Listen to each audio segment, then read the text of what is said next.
So guys, for the first method, you want to find your Microsoft Excel file.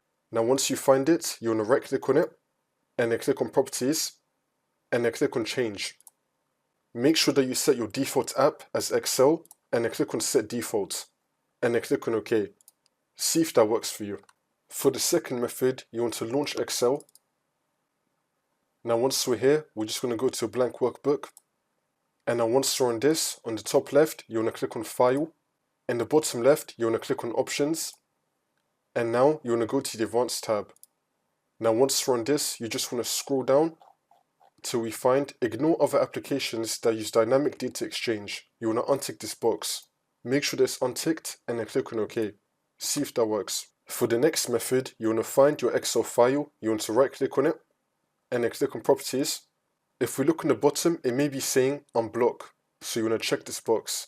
Maybe you'll have this option or maybe you won't. But if you do have this option, you want to tick Unblock and then click on OK. See if that works. For the last method, you want to head over to Search and type in Add Your Programs. Click on it.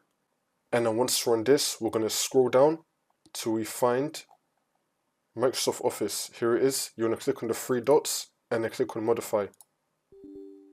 And then click on Yes. You want to try doing a quick repair first. Click on Repair. If that's still not working, then you want to try doing an online repair and then click on Repair. Hopefully, one of these methods would have fixed your problem.